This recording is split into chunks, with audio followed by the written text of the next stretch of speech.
Oi, meu nome é Melk e alguma vez você já olhou pra si mesmo, pra alguma situação que aconteceu e percebeu que no passado você agiria de uma forma completamente diferente da forma que você agiu? Isso se deve à explicação que está no título desse vídeo, que, né, imagino que você deva ter lido, e me levou a pensar um pouco sobre como de fato isso acontece, sobre como muitas vezes nós passamos por algo e quando nós olhamos em retrospectiva aquilo que parecia tão grande, seja positivo ou seja negativo, finalmente passa por a gente, ou a gente consegue entrar por essa porta, e nós nos vemos sem perceber que entramos por essa porta, porque talvez a vida é tão sutil que a gente não percebe que isso acontece. E o vídeo de hoje é justamente sobre isso.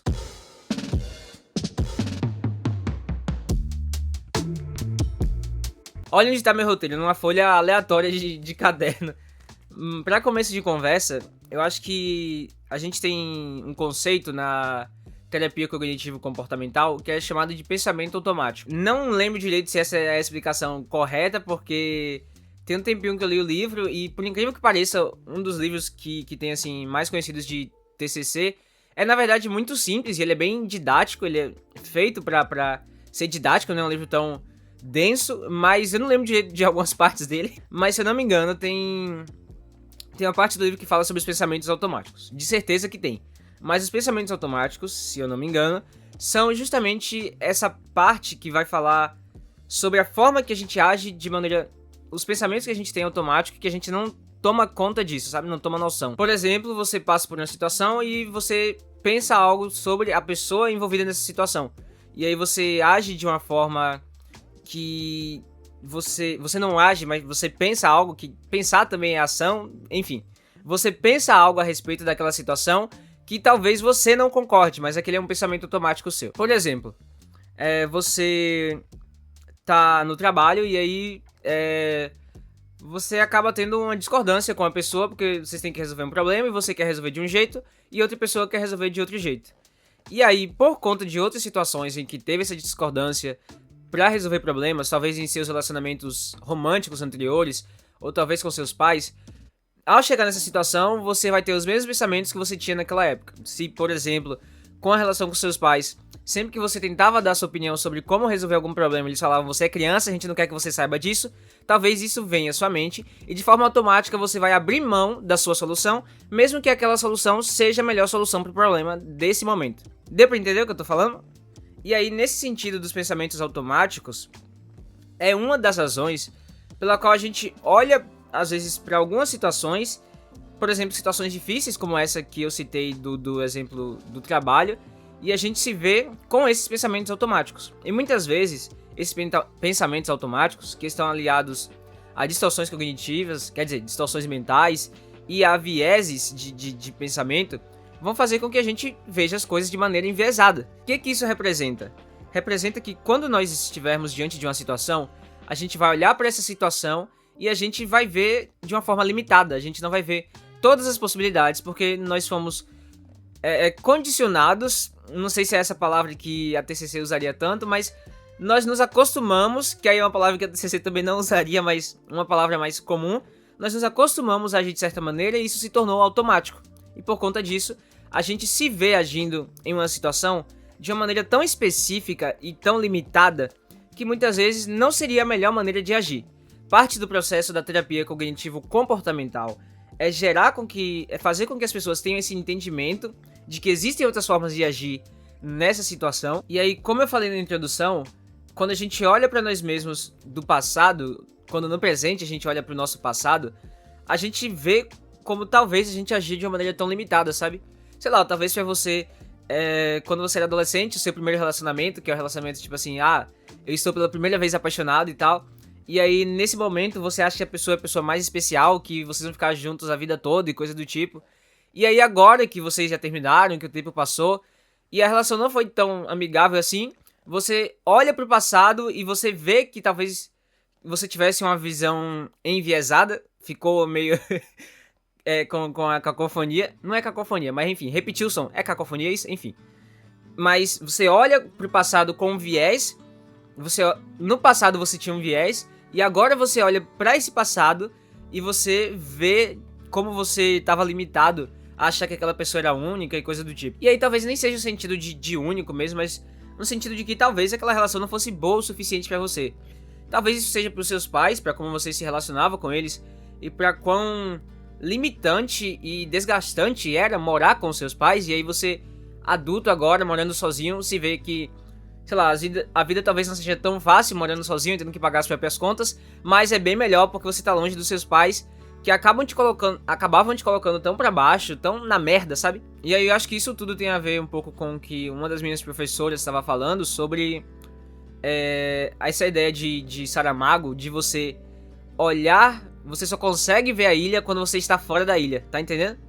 Então você só consegue ver que o seu pensamento estava enviesado, você estava com um pensamento automático disfuncional, quando você sai disso e você se percebe já distante disso. É quando você se vê longe dos seus pais, quando você se vê longe da sua ex ou do seu ex, que você vê o quanto você não era uma pessoa tão bacana, o quanto essa pessoa ou essas pessoas não eram tão bacana e o quanto que você mudou em relação ao que você era no passado. E aí é claro que essa reflexão sobre a vida ser sutil também parte disso, da gente olhar para o nosso passado e reparar o quanto nós mudamos.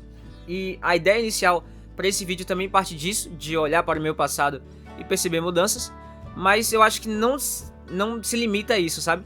Em outra perspectiva, nós podemos pensar, por exemplo, sobre como muitas vezes nós desejamos algumas coisas, e aí, quando a gente tem essas coisas, a gente já deseja outras, e isso parte um pouco de consumismo, de consumo, de outras questões, mas aqui eu não tô para falar mal da gente desejar as coisas, também um pouquinho.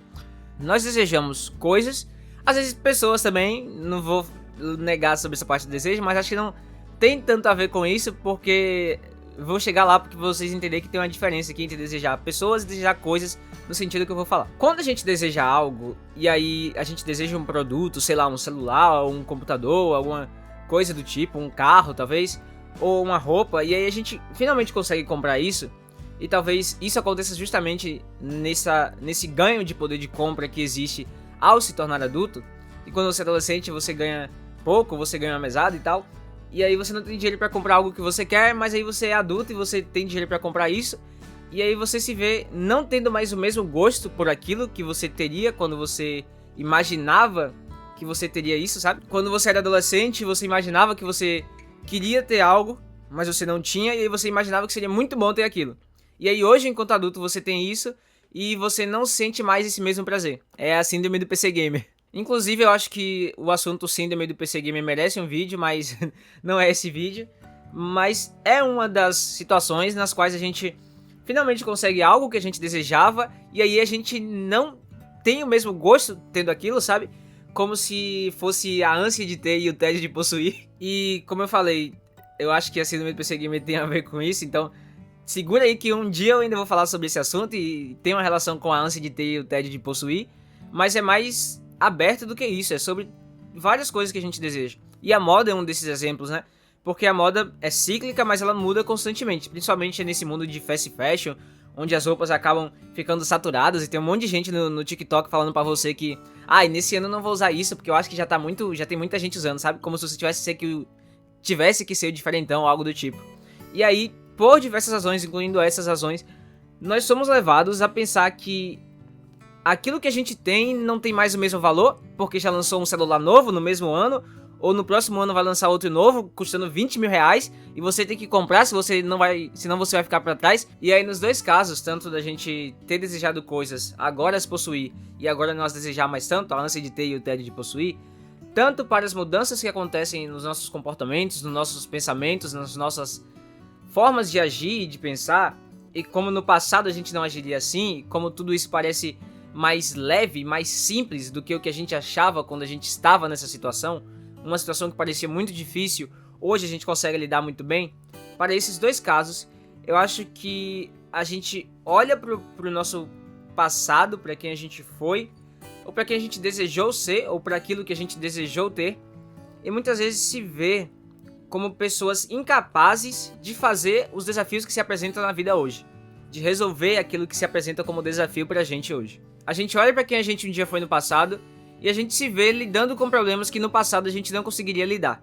Algo que seria paralisante pra gente lidar no passado, hoje a gente consegue lidar. Mas hoje nós ainda temos desafios que achamos muito desafiantes para lidar, mas que talvez no futuro a gente olhe para esses desafios e veja o quão simples esses desafios eram. Acho que nós estamos constantemente em evolução, não se entra duas vezes no mesmo rio, então, porque o rio não é mais o mesmo e a pessoa não é mais o mesmo. Então as situações são parecidas, mas não são iguais, e nós somos parecidos, mas não somos iguais. Nós estamos em constante mudança, e nesse sentido é que muitas vezes a limitação que a gente acha que nós temos é na verdade uma possibilidade de crescimento.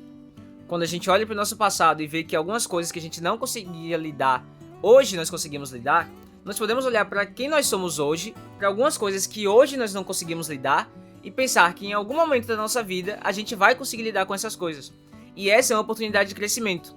Nós crescemos a partir de experimentar, de vivenciar, de conhecer o mundo. E se a gente não passa a pensar sobre como nós podemos usar situações que são adversas pra gente hoje para melhorar os nossos pensamentos, os nossos comportamentos, a forma como nós enxergamos o mundo e sair mais da ilha, a gente vai continuar pensando a mesma coisa, agindo da mesma maneira, e isso não gera progresso. Para que isso aconteça, a gente precisa se colocar diante de situações desafiantes, mesmo que não seja exatamente de propósito, porque elas vão aparecer pra gente, e lidar com isso. A gente precisa entender a como lidar. É claro que esse é um processo que não se faz sozinho, é preciso a ajuda de outras pessoas, de amigos, é preciso um vínculo, talvez você precise ir até um psicoterapeuta ou qualquer outro profissional para te ajudar, talvez o seu grande desafio seja, sei lá, correr uma maratona, e aí você precisa de um personal para te ajudar a conseguir correr essa maratona.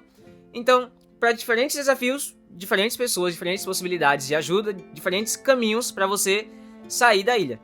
Mas todos esses caminhos levam a Roma. É porque me veio a oportunidade de falar isso e foi automático, mas todos os caminhos nos levam a situações que vão ser desafiantes e ao progresso, se assim nós estivermos capacitados para alcançar. As situações que a gente lidava no passado, que a gente não conseguia lidar no passado e que hoje nós conseguimos lidar, hoje nós conseguimos lidar porque nós progredimos enquanto indivíduos.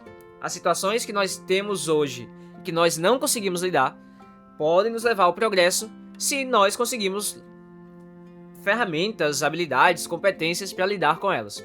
Esse não é um caminho que se traça sozinho, mas tudo isso pode nos levar a melhorar como pessoas se nós conseguirmos lidar com isso. E aí, nesse sentido de que todos os caminhos levam a Roma, quando a gente percebe que aquilo que um dia a gente foi, nós não somos mais, e que talvez no futuro a gente não seja o que a gente é hoje, isso é perceber que a vida é um processo, é uma jornada, e não um destino.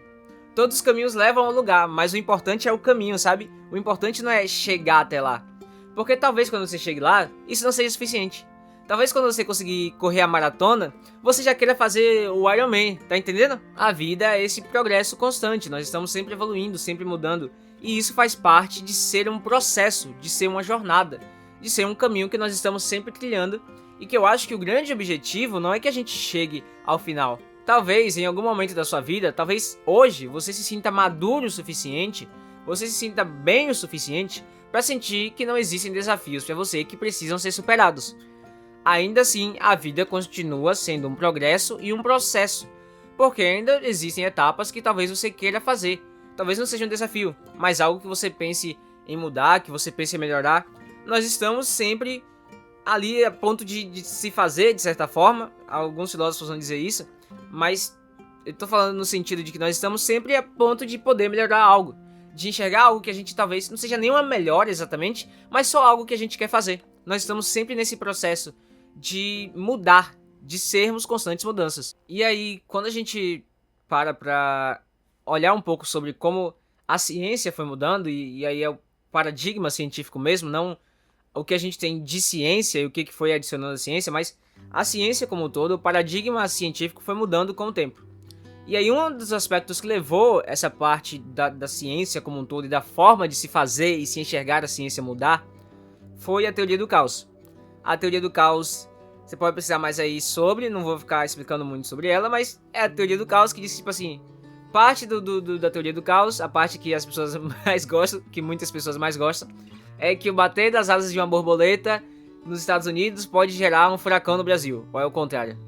A borboleta aqui no Brasil e o furacão nos Estados Unidos, porque aqui não é muito comum ter furacão. Mas essa pequena descrição, que é o princípio da incerteza de Heisenberg, se eu não me engano, não tenho certeza, fala sobre como uma pequena coisa pode gerar uma grande diferença. e você pode ter percebido isso na sua vida.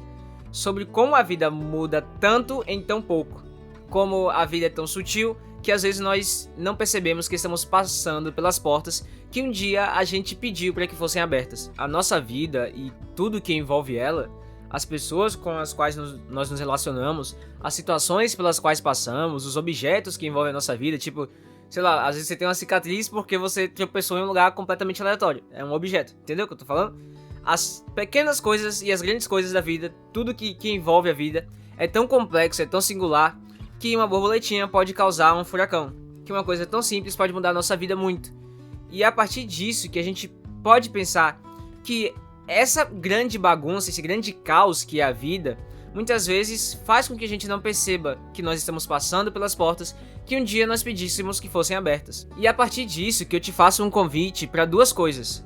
Primeiro, para prestar mais atenção na sua vida e em você mesmo, naquilo que você fazia e deixou de fazer, e se isso é positivo, naquilo que você quer conquistar no futuro e o caminho que você precisa trilhar para conquistar isso, nas coisas que você um dia desejou e hoje você possui, e talvez você esnobe essas coisas que agora você possui, mas também sobre como você e a sua vida tem mudado. Você é sua vida, mas também não é, porque a sua vida envolve mais do que só você, mas sobre como tudo isso é diferente daquilo que um dia foi no passado. Olhe para quem você é hoje, para as coisas que você conquistou, para as coisas que você superou, e perceba como você mudou. Perceba aquilo que você deixou de fazer, a forma como você deixou de agir, tudo aquilo que você conquistou, que você imaginou que um dia talvez fosse impossível de você conquistar. E aí às vezes nós olhamos para nós mesmos e para os desafios que temos hoje e nos sentimos indignos, ou talvez insignificantes ou incapazes, mas nessa grande bagunça que é a vida, nós somos capazes sempre de melhorar, de mudar. E aí quando nós olhamos para o passado e para aquilo que a gente mudou, para aquilo que a gente alcançou, hoje a gente também pode alcançar muito. E aí talvez essa semana, esse ano, hoje foi o pior dia da sua vida, mas há alguns anos atrás você também teve o pior dia da sua vida e você superou esse dia. Então, quando nós olhamos para nossa vida em retrospecto e quando nós conseguimos enxergar a ilha como um todo, a gente é capaz de perceber que se no passado a gente superou aquilo que a gente achava ser o pior, e se hoje nós estamos melhores, hoje nós também podemos superar aquilo que nós achamos ser o pior. Nós podemos sermos melhores do que o que nós somos hoje. E hoje nós já somos melhores do que o que fomos no passado. E a segunda coisa é um convite para que você agradeça por isso. Talvez não seja o seu caso e talvez você tenha coisas para reclamar. Eu não tô falando aqui que a gente não pode reclamar das coisas. Tem coisa que é pra gente reclamar. Mas nós também temos a oportunidade de olhar para a vida como essa oportunidade de evoluir. Como essa oportunidade de melhorar. Eu sei que isso não se aplica a todo mundo. Eu não gosto tanto disso porque eu acho que é meio simplista de certa forma. Mas se aplica pra você, leve em conta. Se não se aplica, tudo bem também. Mas o que eu tô tentando trazer é que nós podemos olhar para o nosso passado, olhar para as portas que nós estamos passando hoje e sermos agradecidos por isso. Sermos agradecidos pelos processos que trilhamos até aqui. Diversas correntes filosóficas, diversas pessoas vão falar sobre como a vida envolve as coisas boas e as coisas ruins, para colocar nessa dicotomia, sabe? Então meio que tudo isso faz parte da vida e todo o processo que nós trilhamos da nossa vida, toda a nossa jornada, nos ajudou a sermos quem somos hoje. E se nós somos quem somos hoje e passamos pelas portas que um dia torcemos para que fossem abertas, nós precisamos agradecer por essas portas terem sido abertas. Talvez alguém tenha aberto essas portas pra gente. Talvez tenha sido uma pessoa próxima a você, talvez nem tanto uma pessoa próxima. Talvez tenha sido a vida ou o destino, talvez tenha sido você mesmo que abriu essa porta. Mas nós precisamos agradecer por quem um dia nós fomos e por aquilo que superamos, pelo aquilo que conquistamos, pelo aquilo que melhoramos e por quem nós somos hoje. Talvez você olhe para si mesmo hoje e não se perceba como capaz ou como digno, mas olhando para o passado e imaginando quem queremos ser no futuro, esse vídeo é um convite para que a gente consiga perceber as portas que estão abertas pra gente e o processo que nós trilhamos para chegar até aqui e o tanto que nós podemos conquistar ainda. Basicamente era isso que eu tinha para falar e antes que eu esqueça, aproveite o dia.